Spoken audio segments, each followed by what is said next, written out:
Rádio França Internacional, emissões em língua portuguesa, são 17 horas, aqui em Paris.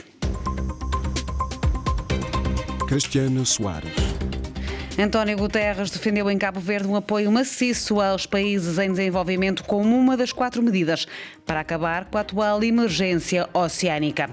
O chefe da diplomacia russa começou hoje uma visita oficial à África do Sul. Pretória e Moscovo continuam a apertar relações. O porta-voz do governo do Burkina Faso confirmou que as autoridades de Ouagadougou pediram a retirada das tropas francesas do território no prazo de um mês. No controle técnico desta emissão está Dusko Sekulic e o jornal começa agora. RFI, a Rádio do Mundo. O secretário-geral das Nações Unidas, António Guterres, defendeu hoje, na abertura da Cimeira dos Oceanos, que decorre ao longo do dia na cidade do Mindelo, em Cabo Verde, um apoio maciço aos países em desenvolvimento como uma das medidas para acabar com a atual emergência oceânica. António Guterres, que agradeceu também ao governo e a Cabo Verde pela conservação dos oceanos. Odair Santos. Na abertura do Ocean Race Summit, ou seja, a Cimeira dos Oceanos, que decorre esta segunda-feira na ilha de São Vicente, no âmbito da primeira passagem por Cabo Verde da Ocean Race, a maior e mais antiga regata do mundo, o secretário-geral das Nações Unidas, António Guterres, acusou a humanidade de estar a matar o mar e reclamou mais apoio internacional aos países em desenvolvimento para salvar os oceanos. Acabar com a emergência oceânica significa fornecer apoio maciço aos países em desenvolvimento que vivem com os primeiros e piores impactos da degradação do nosso clima e oceanos. Os países em desenvolvimento são vítimas de um sistema financeiro global moralmente falido, projetado pelos países ricos para beneficiar os países ricos.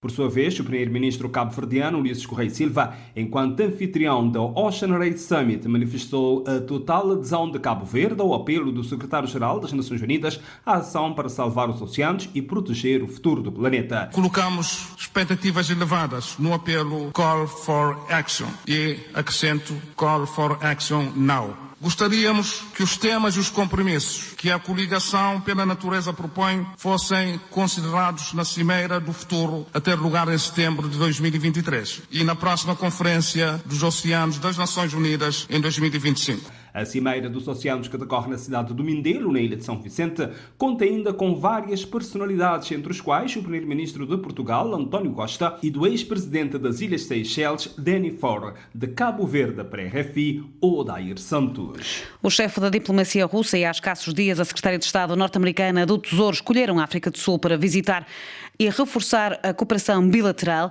José Gama, analista angolano radicado na África do Sul, analisou aqui ao microfone de Miguel Martins esta quase simultaneidade de deslocações a Pretória de 2 das maiores potências do mundo.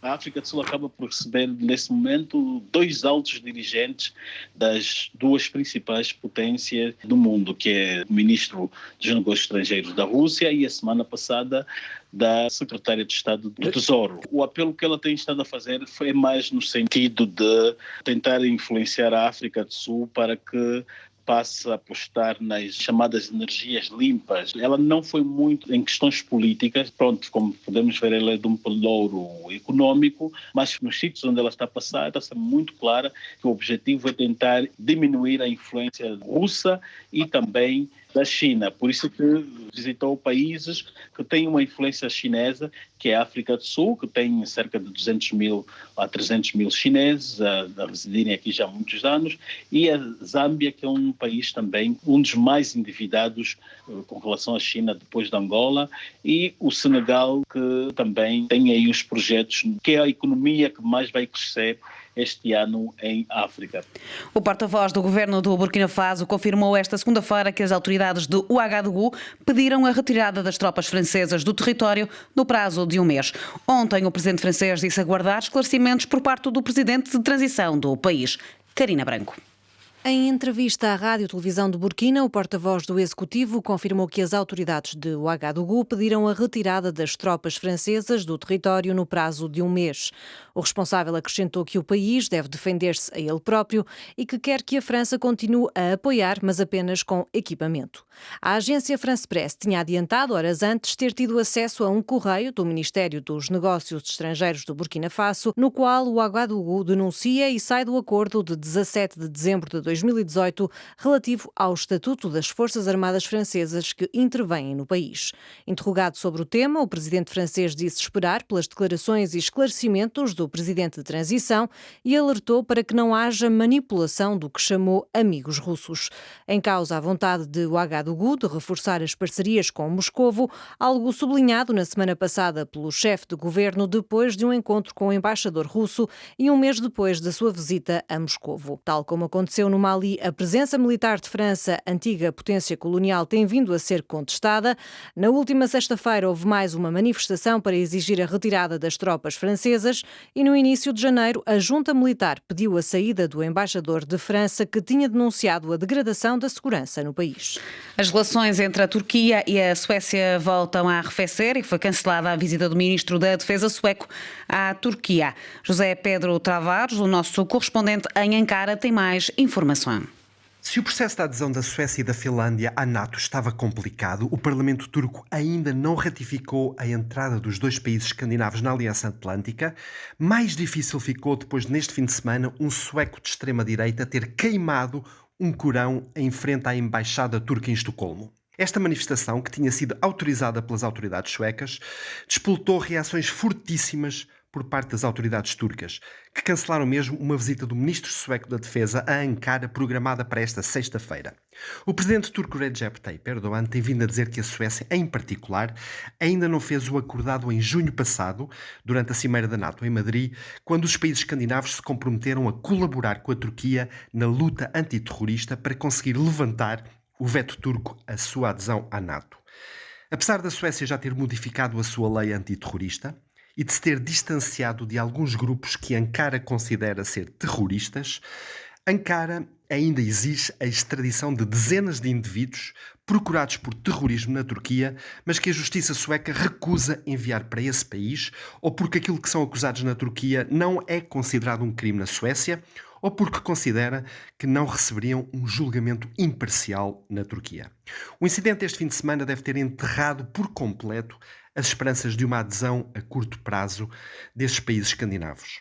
O Parlamento turco vai encerrar dentro de 2 meses por causa das eleições presidenciais na Turquia, marcadas recentemente para 14 de maio, pelo que a entrada desses países escandinavos na Aliança Atlântica não deve agora acontecer antes da próxima cimeira da NATO em Vilnius, em julho.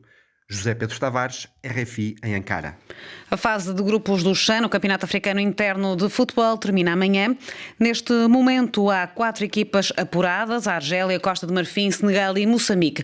Precisamente Moçambique carimbou o passaporte para a próxima fase, terminando em segundo lugar do grupo A, com 4 pontos atrás da Argélia, que acabou com 9. Ao microfone da RFI, Faisal Al-Sidat, presidente da Federação Moçambicana de Futebol, deu os parabéns aos jogadores, que chamou de obreiros destas conquistas em território argelino. Fizemos 4 pontos, dar os parabéns a esta rapaziada e a equipe técnica pela primeira vez na história nos qualificarmos para os quartos final. Acho que estamos a fazer a história, estamos a marcar Moçambique em termos de futebol, vamos crescendo e vamos dando passo para que implementemos e estarmos assentes na esteira de futebol africano. Fizemos história, estamos de parabéns. Também, conforme lançamos alguns jovens, como o guarda-redes, o Fazito, não é? Jovem de sub-20 também, fez algumas defesas e demonstrou que também é uma palavra a dizer. Portanto, acho que estamos todos de parabéns. Obrigado, Moçambique, obrigado a todos que deram o apoio, não é, incondicional, para que nós possamos qualificar para os quartos de final. Agora, é fazer as contas, ver, é o Madagascar ou Ghana. Na verdade, temos que viajar para Constantino, mas acho que estamos preparados para quartos de final. Sente que está cada vez mais a crescer a seleção? Está crescendo pouco a pouco, não é? Os miúdos vão acreditando, não é? Que é possível, começam a ficar mais soltos e isso é muito bom para a seleção. Até onde pode ir a seleção? Acho que até às meias finais. Era Faisal Sedat, o presidente da Federação Moçambicana de Futebol, ao microfone do nosso enviado especial ao Xan Marco Martins.